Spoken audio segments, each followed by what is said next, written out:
नमोस्तुभ्यं भक्तो। श्री शिव महापुराण चतुर्थ कोटि रुद्र संहिता का दूसरा अध्याय। शीर्षक है शिवलिंग महिमा वर्णन। सूत जी बोले, हे मुनीश्वर, गंगा जी के तट पर बसी हुई मुक्तिदायिनी काशी नगरी सर्वथा ही प्रसिद्ध लिंगमयी और शिवजी की निवास भूमि है, जिसमें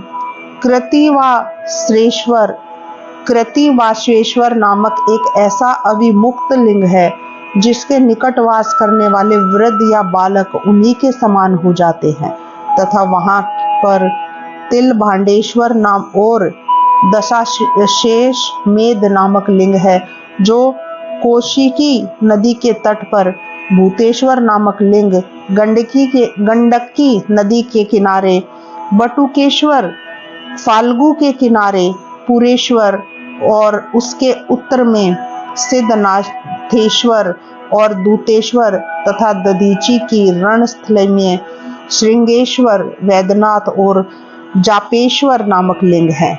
इस प्रकार गोपेश्वर, रंगेश्वर, वामेश्वर, नागेश, कामेश, विमलेश्वर, सुरेश, भांडेश्वर, हंकारेश्वर, सुरोचन, भूतेश्वर और संगेश नामक ज्योतिर्लिंग है। फिर सप्तका के तट पर कुमारेश्वर, सिद्धेश्वर और सोमेश नामक लिंग प्रसिद्ध है।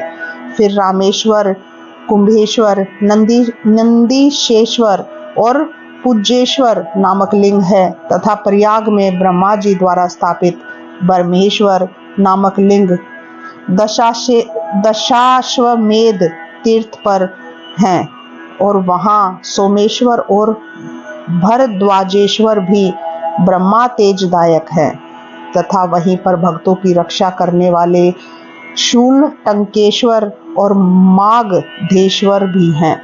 अयोध्या में नागेश नामक शिवजी प्रसिद्ध हैं, जो सूर्यवंशियों के सुखदायक हैं।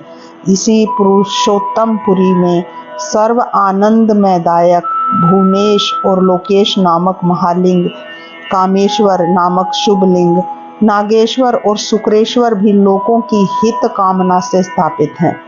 फिर बक्टेश्वर और सिंधु के तट पर कपालेश्वर और वक्त्रेश सर्व पापनाशक है।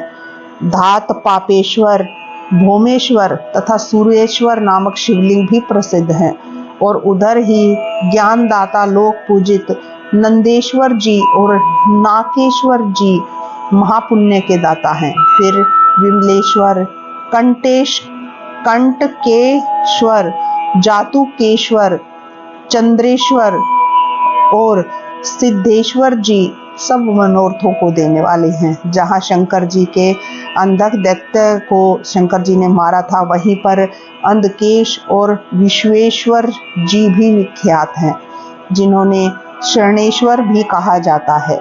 इस प्रकार करमेद्वेश्वर जी तथा कोटिश नाम वाले अबुर्दाचल पर विख्यात हैं, और वहीं पर लोगों के सुखदायक अचलेश जी भी विख्यात हैं। और नागेश्वर जी तो नित्य कौशिकी नदी के तट पर स्थित हैं, और शुभ कल्याण भाजन अनंतेश्वर जी भी वहां पर स्थित हैं। फिर योगेश्वर, वैद्यनाथेश्वर, कोटेश्वर, सप्तेश्वर, भद्रेश्वर, चंडीश्वर और संगमेश्वर भी सभी शिवलिंग पूर्व दिशा में विराजमान हैं। अब दक्षिण दिशा के ज्योतिर्लिंगों को सुनो। इस प्रकार श्री शिव महापुराण चतुर्थ कोटि रुद्र संहिता का दूसरा अध्याय समाप्त होता है। श्री शिवाय नमोस्तुभ्यं भक्तों।